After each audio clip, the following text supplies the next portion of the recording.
you very much for being here. I was here in 2007, immediately after my PhD defense. That was actually on the same topic, on metaphor. But the studies that I will present today are new. I'm addressing new questions on metaphor understanding. But let me give you a little bit of background of what I did from 2007 till recently, before addressing new aspects related to metaphor processing that deal with multimodality. My background in addressing metaphor comes from pragmatics, from linguistics and specifically pragmatics, where metaphor is seen as a paradigmatic case of a gap between the literal and the intended meaning that is solved, that is bridged via inferential processes. And you see there a classic picture from one of Searle's book, where metaphorical meaning is represented with this dual step image. So we go from the literal meaning to the intended meaning.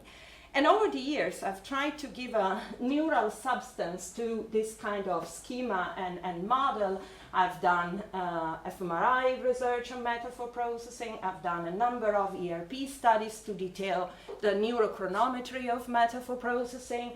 In particular, I've argued in several papers that there is a biphasic pattern, which is flexible, but it includes a first phase of lexical access and context integration, and then a later phase where the inferential processes are happening and intended meaning is derived. However, I felt that in this kind of research that I was doing, something was missing. And what was missing was a feature, a property of metaphor that has been claimed since the early days, since Aristotle basically. Aristotle used to say that metaphor set things before the eyes, and this characteristics of settling things before the eyes is what we find in a popular common definition of metaphors. This is taken from a blog on how to write well. And they say, they suggest to use metaphor to create vivid imagery in those who receive and read them. Exaggerate characteristics or action, express a complex idea, of course. Just yesterday night, a colleague of mine who is going through the Divine Comedy by Dante, he's reading it again, I don't know why, but he texted me and he said, look, I found this in the comments of the Divine Comedy, and it's a quotation from Thomas Aquinas, the famous theologian. Thought this was interesting because yesterday Riccardo pointed out a seminar in religious studies that was happening in these days. And so anyway, Thomas Aquinas is saying that divine content should be expressed via metaphor because it's via sensible objects that we generate knowledge.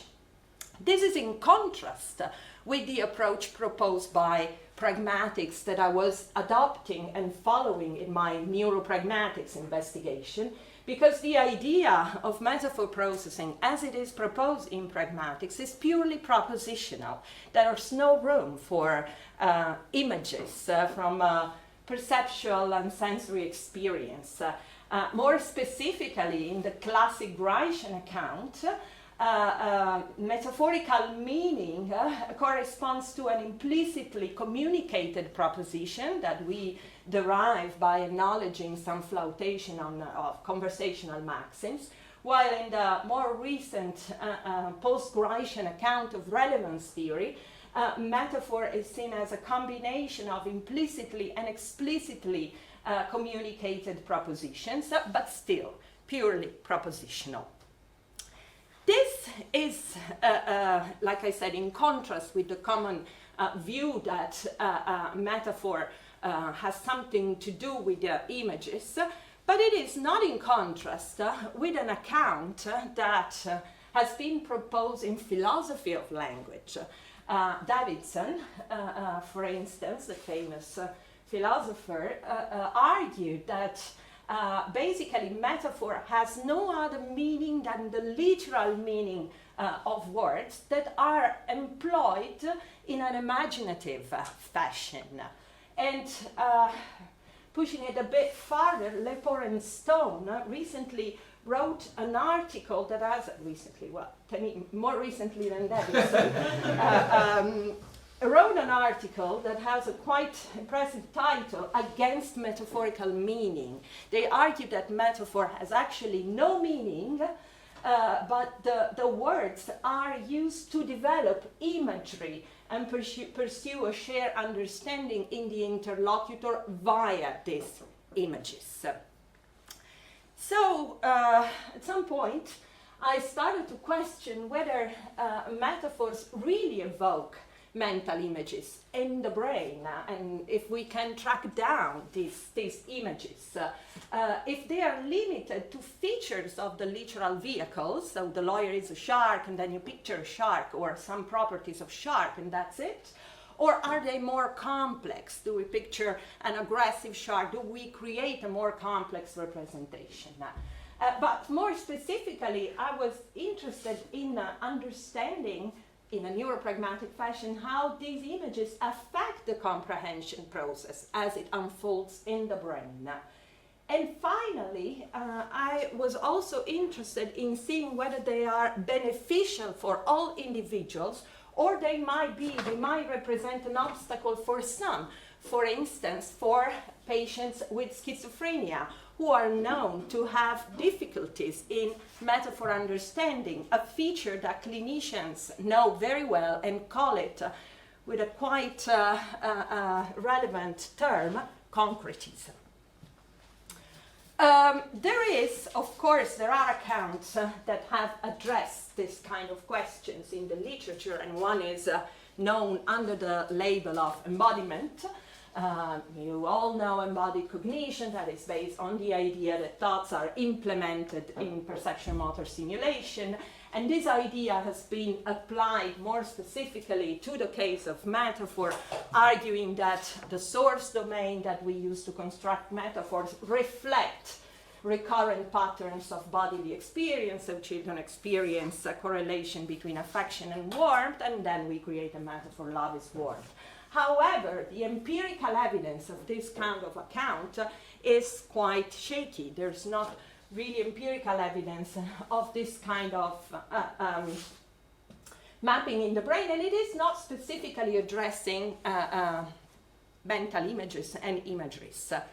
Rather, there is a novel pragmatic account that has been proposed in the field of relevance theory by Robin Karsten, arguing that there is a role for mental images in metaphor understanding. Mental images define as simulation or recreation of perceptual experience in the absence of an external stimulus or internal visual experience. Robin Karsten argued that mental images are an input for the inferential procedure, and they can help the inferential procedure. There's this nice passage that I copied here concerning the metaphor, the surgeon is a butcher. He wrote that we mentally see the surgeon raising a butcher's cleaver over the human body on the slab, for instance, and in these cases this might be a source of some of the contextual implication that we derive. This picture might help us in deriving the intended meaning, like that the surgeon is coarse-grained, it's not precise, etc. What empirical evidence do we have of the existence of images? There are a number of psycholinguistic studies that have tackled this issue. For instance, there's this study by Hamad Al-Azhari with a nice title, Do Metaphorical Sharks Bite? Do they? Well, actually they don't, because this is a familiar metaphor.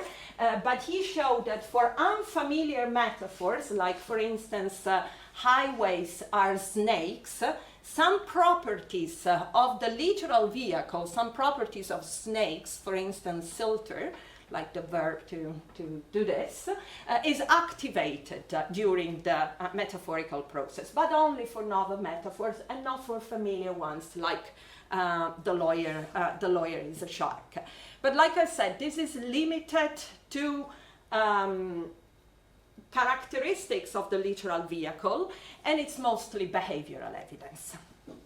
When we started to be interested in the topic, the first study that we did, that was published in 2022, manipulated the items, the kinds of the metaphors that we process.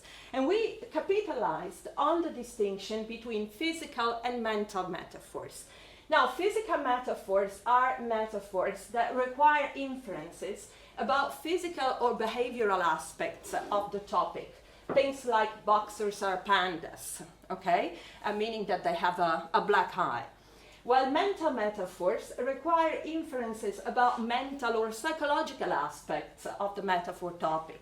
Things like teachers are book, meaning that they're knowledgeable, they know a lot of things, etc. We did not invent this distinction. It was already there in the literature since the late 70s, although call it a bit differently. And there is evidence, for instance, that kids learn to understand physical metaphors earlier than mental metaphors.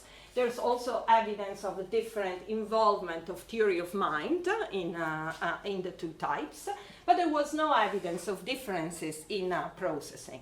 So what we did, we constructed a set of physical and mental metaphors.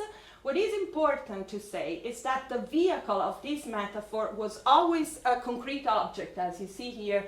Boxers are pandas, or concrete objects or entity. Boxers are pandas, teachers are books. So the difference is really in the meaning they convey, but not in the concrete versus abstract features of the vehicle. So we constructed a set of items, and then we analyzed their ERP correlates, and we found a very nice distinction between the two types of metaphors. In particular, physical metaphors evoked a more pronounced and sustained N400 effect compared to the mental ones that you see here on the central electrodes. How to interpret this result? We interpret it in light of the famous word concreteness effect. It is known that concrete words, like dog, for instance, evoke a larger and more sustained negativity compared to abstract words like innocence or glory, etc.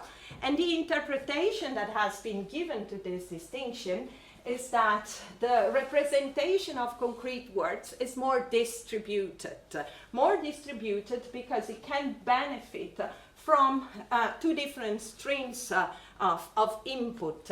The verbal one from lexical vocabulary knowledge, and the experiential one, the sensory one, because we can picture concrete objects.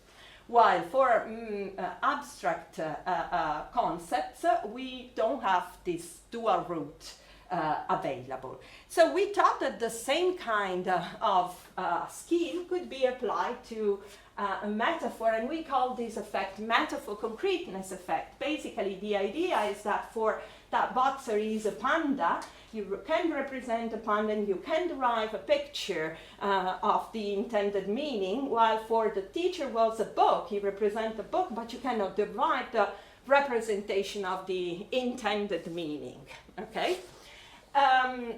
Of course, we also found the differences in theory of mind. Individuals with greater theory of mind skills as measured with the reading the mind in the eyes test, so it's a verbal affective theory of mind, were able to show an earlier distinction between the two types of metaphor. You see it here in this purple S, which is indicative of greater distinction between the two types when there is a higher score in the reading the mind in the eyes test. So it seems that there is a role for multimodal input for some metaphors. A physical metaphor trigger a greater negativity that because the process can take input from different representational streams. In another study, we wanted to push it a bit farther, and we tried to introduce the multimodality element in the item, in the stimulus concretely. And in particular, we tested multimodal metaphors. Now, what are multimodal metaphors? There are many definitions, but for the current purposes, we can define them as metaphor in which the target, the source, are represented in at least two different modalities. The inspiration of this study came actually for a famous book series that we have in Italy, published by Il Mulino, and called Farsi un'idea, to get an idea. They publish very short books on different topics. And the covers of this book series has a specific style that was created by a South American designer. They always employ this multimodal metaphor, so they have the topic verbally presented, and then the vehicle graphically presented. So this is the book on autism, and there's a cactus. This is a book on memory, and there are keys. This is a book on welfare, and there is an umbrella. Okay, so this was the inspiration for this study, and we implemented a design that is quite similar to these book covers. In the design that we used, the first element was always a word. For instance, either language or bridge, okay? The second element was either a word or a picture. For instance, a river or a bridge represented graphically. So this generated a 2x2 design where we could have metaphorical pairs that were purely verbal, like language and bridge, or metaphorical pairs that were multimodal, like language and the bridge represented as a picture. Of course, there were also literal pairs, verbal and multimodal. We also measure mental imagery skills of participants with a mental imagery test, Italian version. It's inspired to classic tasks like a map task or the cube task, where participants have to generate and maintain mental representations in memory. Results were quite interesting because both types of metaphor, the verbal and the multimodal metaphors, that you see the dark yellow and the dark blue, elicited a more pronounced N400 compared to the respective literal pairs. But the N400 was more frontal to picture, and the greater frontality of pictures is a well-known effect for single words that we replicated for metaphors. But what is also interesting is that greater imagery skills of the participants were associated with more frontal N400 for all types of input, both the verbal and the multimodal. That means that greater imagery ability made even the verbal stimuli process a bit more like they were images, okay? They were like they were multimodals.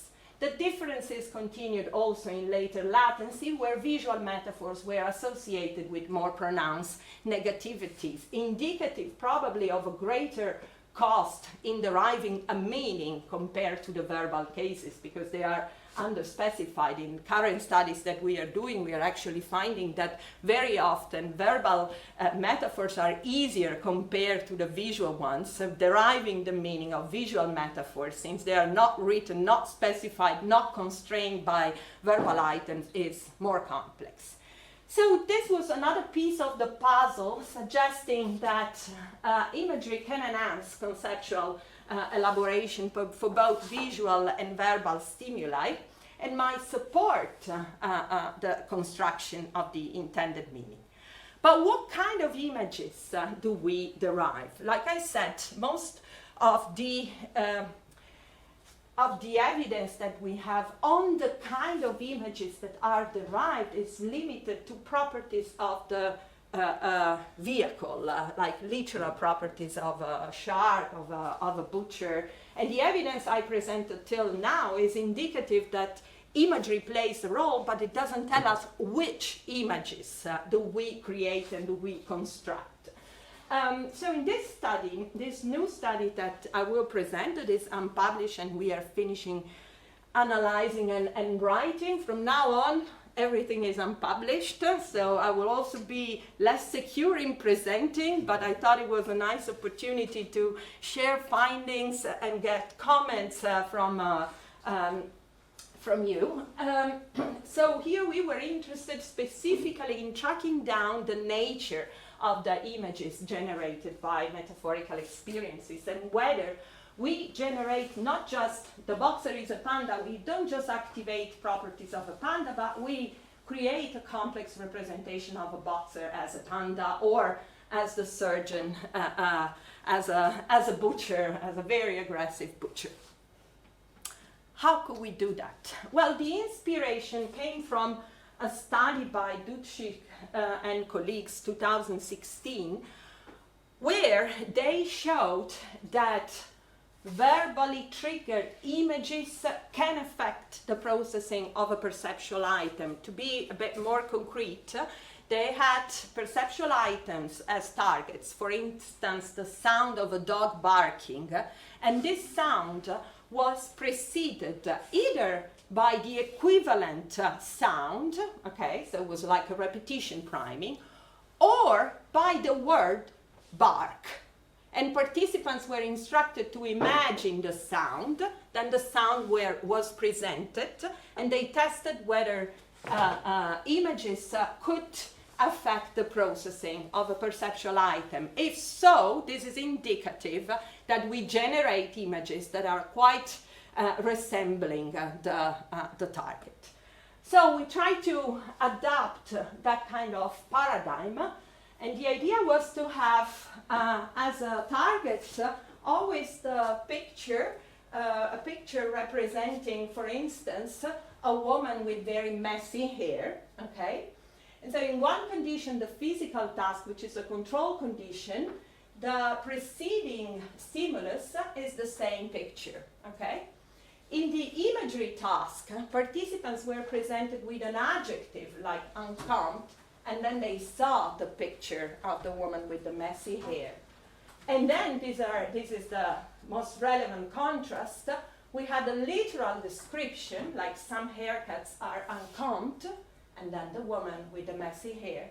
Or some haircuts are bushes, the metaphor, and then the picture with the messy hair. So this paradigm allows us to test whether metaphorical images are generated, and we test this by measuring the compatibility with the physical item.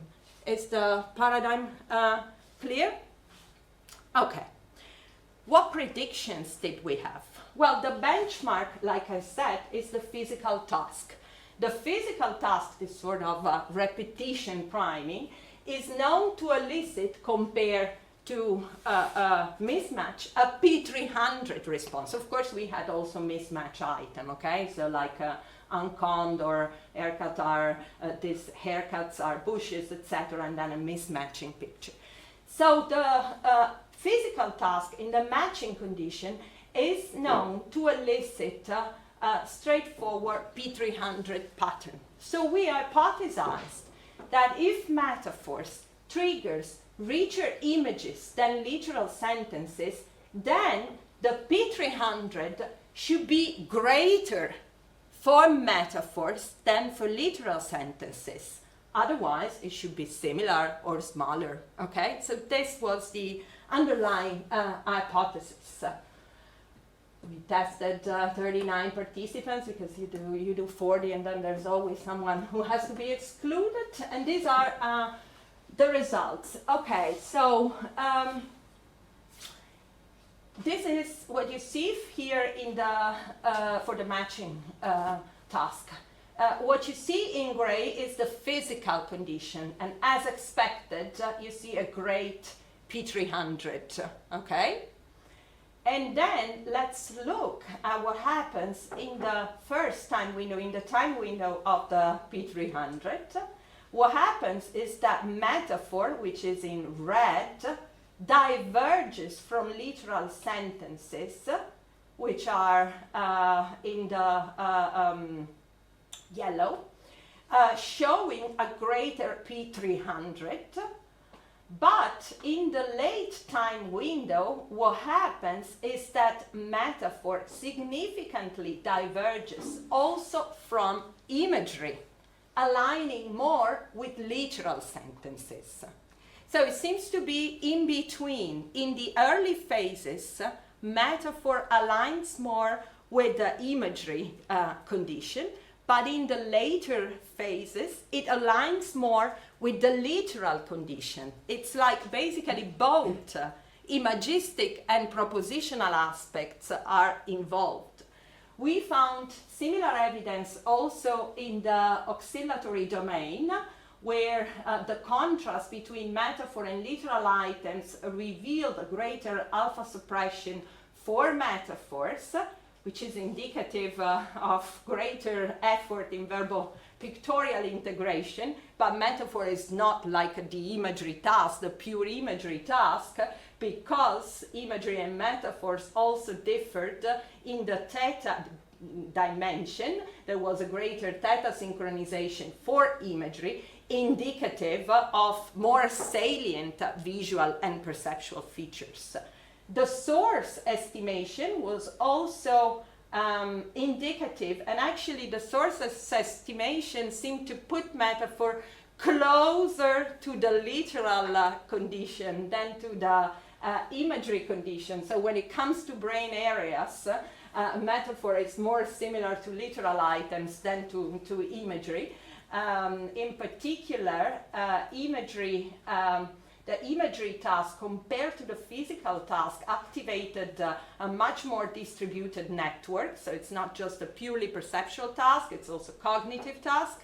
The metaphoric versus imagery contrast, conversely, show that metaphor activated less areas like the precuneus that we discussed yesterday and posterior cingulate that are associated with imagery processing, while the contrast between, the contrast between metaphor and literal items did not reveal any significant difference.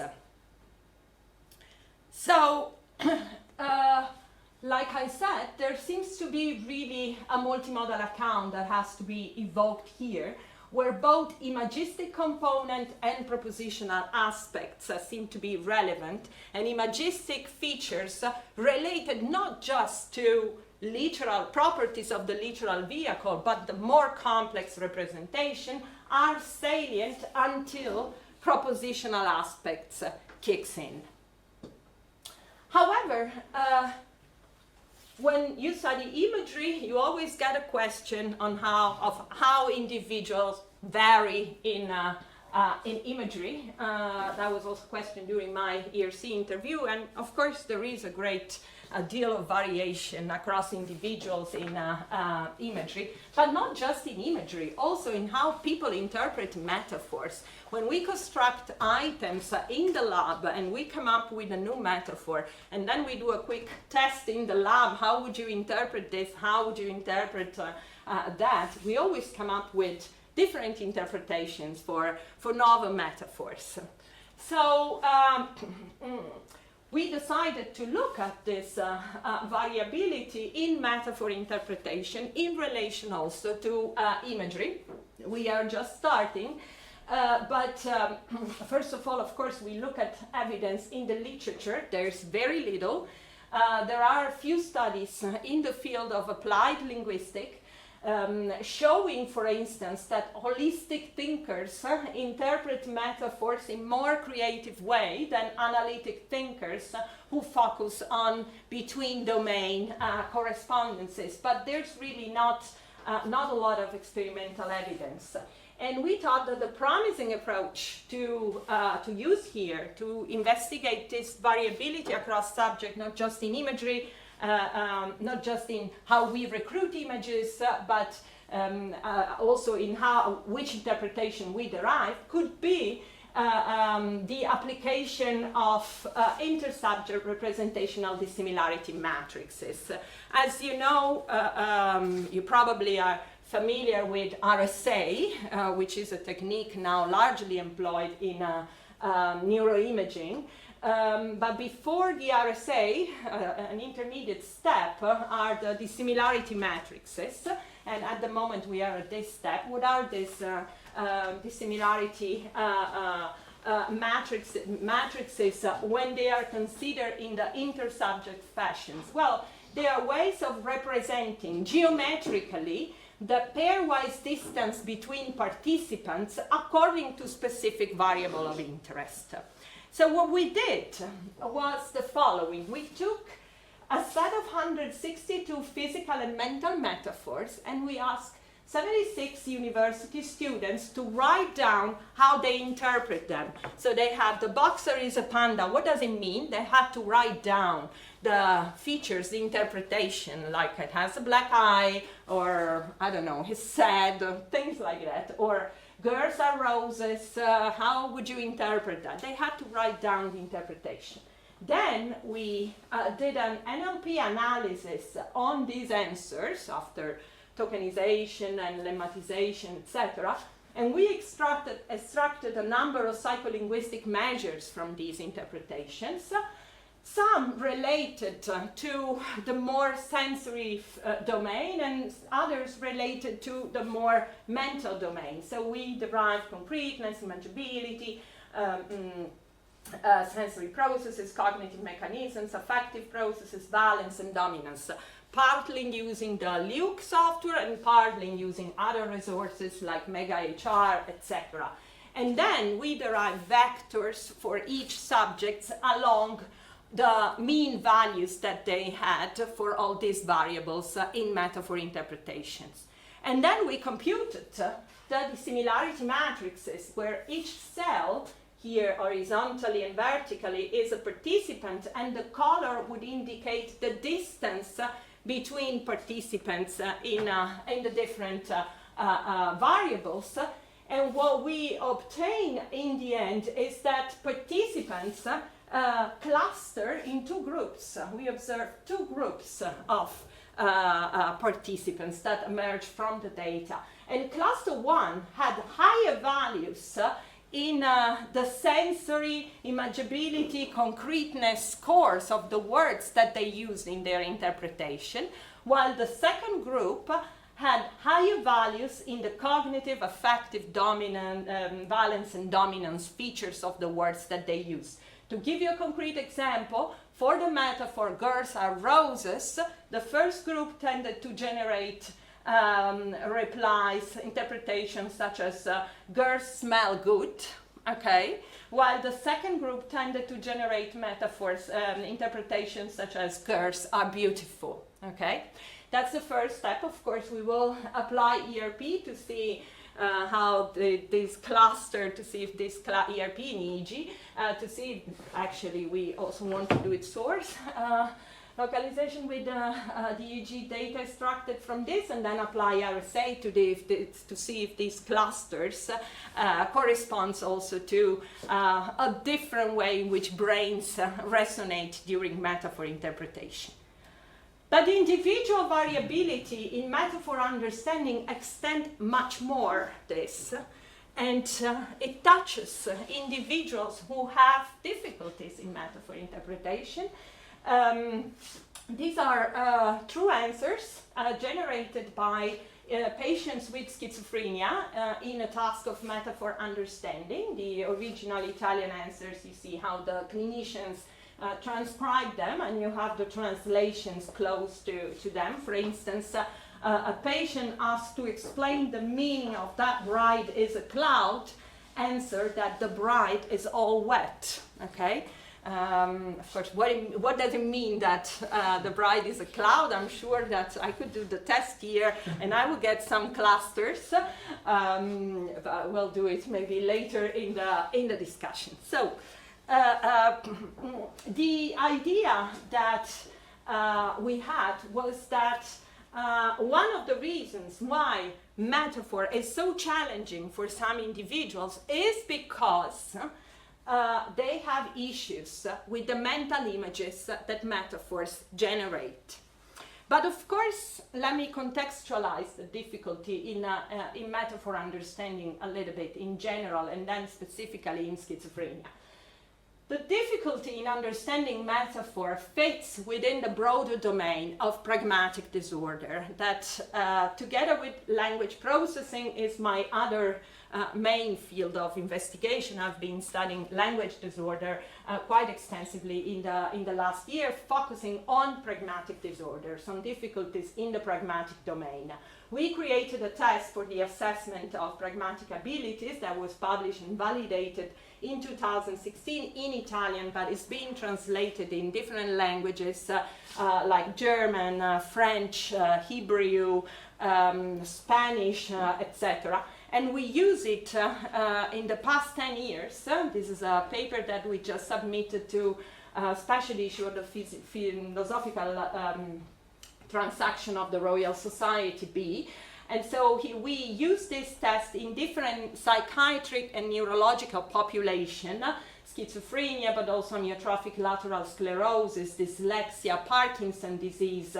And over the years, we found that pragmatic difficulties are very diffuse. They varied from 30% of patients that show them to 70-80% of patients that show them in other conditions. So we're trying to get attention on this domain of language that might be compromised in individuals who are not aphasic.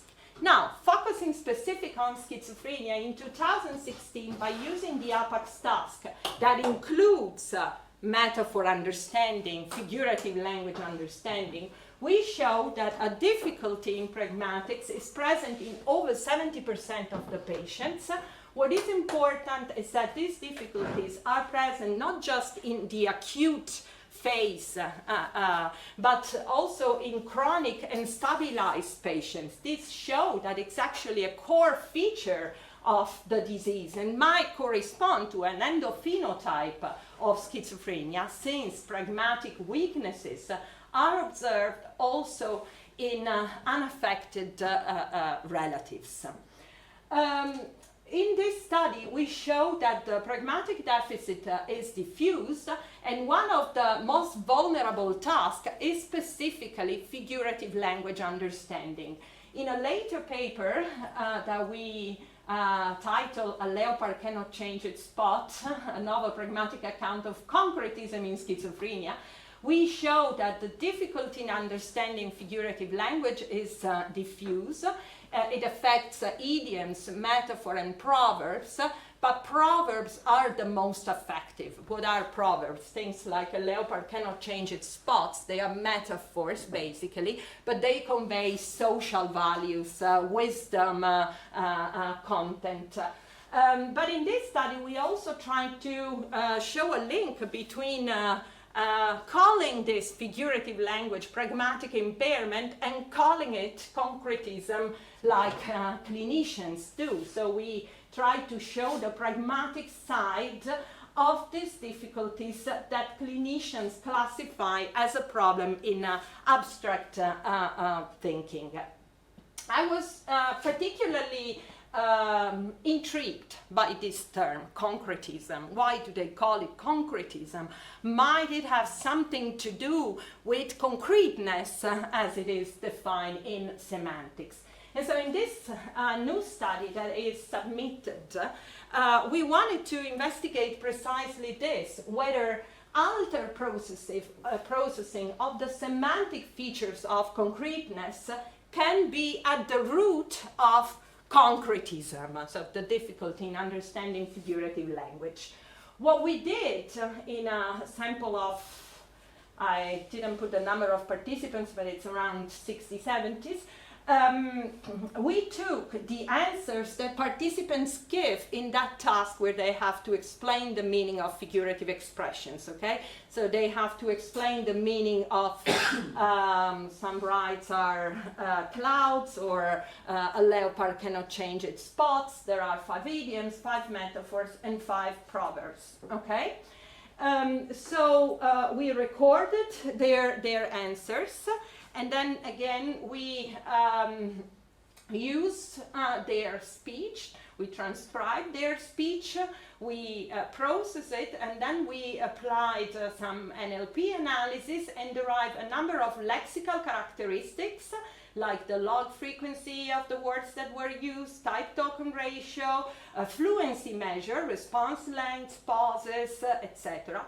And then semantic features like concreteness and imaginability. We were discussing yesterday with Mikkel this close connection between concreteness and imaginability, deriving them from MegaHR.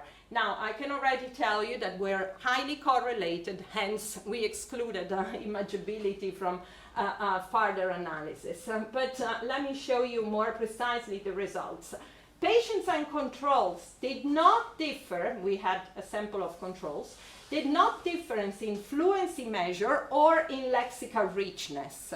So they were equal in the response. However, in concreteness and in imaginability as well, patients were more concrete. So they had a higher use of highly concrete words in the verbal explanation they produced. The pattern was visible in all types of figurative expression, but it was much more pronounced in proverbs. You see how steep this is. Just to give you an example, there is this proverb, those who have bread have no teeth, and patients might answer, if you don't have teeth, you cannot eat the bread, okay? And so the words that they use are highly concrete, while controls tend to use more abstract words. But what is relevant is that the concreteness of patients was predictive of their performance in the global pragmatic test. So this tendency to use concrete words was associated to their pragmatic abilities in general, and also to some cognitive features related to executive functions, executive functions, yes, and the global BACS score. BACS is the brief assessment of cognition in schizophrenia. So there seems to be that this concreteness is rooted this concretism is rooted somehow in concreteness. But again, this doesn't tell us if there is a role of images and if this might be the problem there. And in this study that we are about to start writing, we really wanted to see if there are images that patients generate and they are more salient, they stick to them, and because of them, they cannot derive the intended meaning. So imagine that the patient hears the bride is a cloud, the patient would picture this cloud and then is unable to abandon it. It sticks to the image and hence cannot derive the intended meaning. So it would be a problem in multimodal integration, in integrating verbal and sensory input. How can we test this? Well, we use a priming paradigm. There's let me give you a little bit of background on this paradigm. There is evidence that metaphors, like John was a cheetah, can prime words semantically related to the vehicle, like cats, okay, or distinctive properties like fast. So metaphors can prime semantically related words. There is evidence, not from metaphor, but there is evidence that priming can be based on visual characteristics. So for instance, if you use flashlight as a prime, you facilitate the recognition of microphone, okay? And the association is based on the visual similarity, on a similarity in shape. So we put together these two assumptions, evidence in the literature, and we devised a paradigm like this, where metaphors were used as primes. For instance, wisdom is a flashlight, and then the targets were either semantically associated, like lamp, or associated based on visual features, like microphone, okay? We had also a third condition, where target were associated based on manipulability, on action characteristics, like a remote that is associated to a flashlight because you handle it, you grasp it in the same way. So semantic target, semantically associated target, visually associated target, action associated target, and of course the unrelated items. The idea, which I put forward here, is that if metaphor trigger visual images, and in schizophrenia some images, rather than helping, become intrusive, then metaphor priming effect on visual targets should last longer in individuals with schizophrenia. So they should be more sensitive to, they should activate microphone, and this activation should remain there over time, what it should go down in controls. The sample included 66 individuals with schizophrenia and 70 matched controls. Now, these are the results. What happened here, for semantic primes, controls are in blue and dotted, and patients are in orange and continuous. So this is the 0, so no priming effect, and if it's above 0, there's a priming effect, otherwise there isn't. You see that for controls, there is a semantic priming effect, so metaphor primes lamp, wisdom is a flashlight primes lamp in controls and not in patients. The effect is a bit late, it's 1,000 milliseconds after the onset of the target, but that's probably due to the fact that this is a sample of controls with a low education, because they are matched with the patients. In the literature, this semantic primes happens a bit earlier, but we found it but a bit delayed in time. Okay. This is the interesting part. Yes? Just a question for clarification. So a priming effect, isn't that supposed to give you a shorter response time? Yeah, compared to the unrelated. An advantage. So this is a subtraction. Yeah, this is already the that's subtraction. That's why the positive is, that means that they are responding faster. Exactly. Okay. It's the priming effect compared to the unrelated. So there is a priming effect, an advantage for the the semantically related words in controls and not in patients. For the visually related primes, like the microphone that is related based on the visual shape, we got the opposite pattern. There is a priming effects in patients but not in controls, okay? And these effects becomes visible at 1,000 milliseconds, and it's still significant at 1,400 milliseconds. So patients heard wisdom is a flashlight, and they activated the microphone at 1,000 milliseconds, it was active, and at 1,400 milliseconds it was still active, while there was no effect of visual priming in healthy individuals.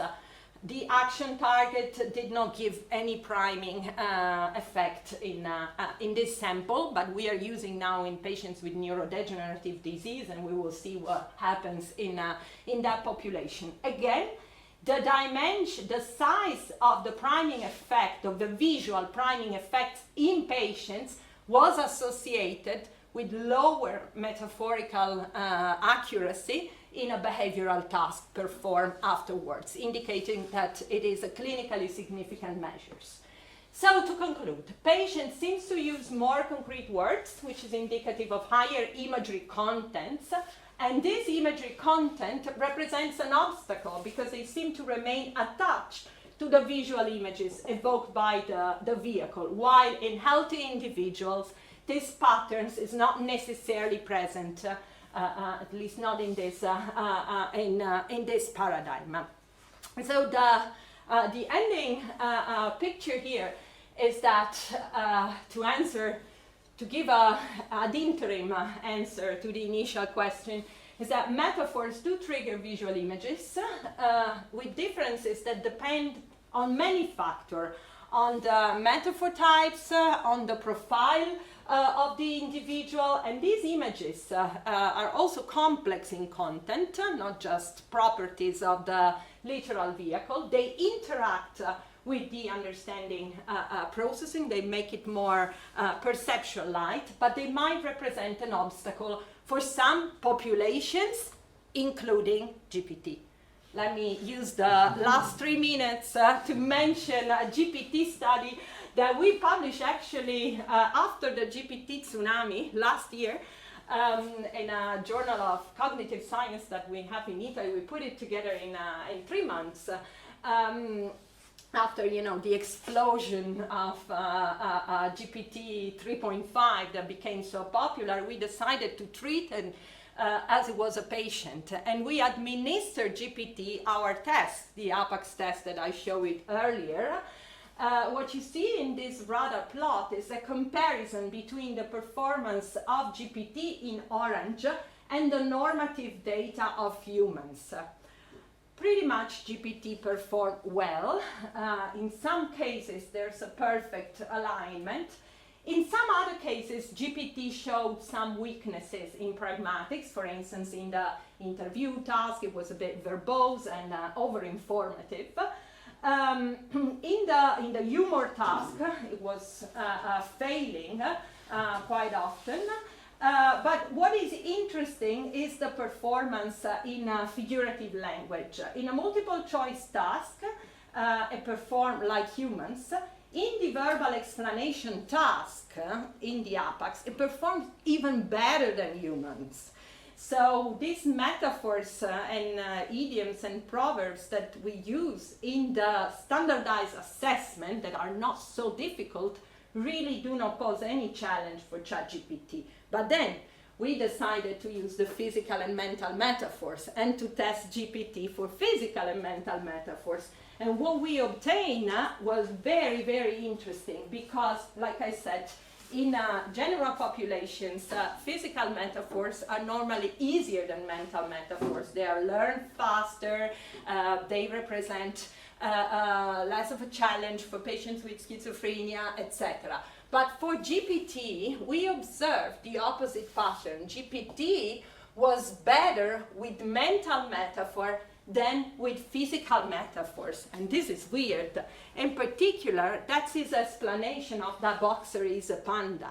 GPT would say that the boxer has a cute or funny appearance, and since the panda is an animal that represents peace and tranquility, it could imply that the boxer has a peaceful or relaxed attitude, etc., etc. So it might be that part of the pragmatic competence is certainly encoded in language and can be distributionally derived, but perhaps some situated, perceptual-like meta-representational aspects of pragmatic inferences are not yet fully accounted for in large language models. This is my wonderful group in Pavia at the NEPLAB, Neurolinguistics and Experimental Pragmatics Lab, and I would like to thank them all, in particular Federico Frau, who is the first author of many of the novel studies that I presented, but also Paolo Canal and Luca Bischetti and Chiara Battaglini, who are the mostly involved in the studies that I presented. Of course, also I'm grateful to the clinicians I collaborate with, in particular Marta Bosia from the San Raffaele Hospital in Milano, where patients were recruited. Thank you for your attention, and I will be very happy to receive questions and discuss these findings with you.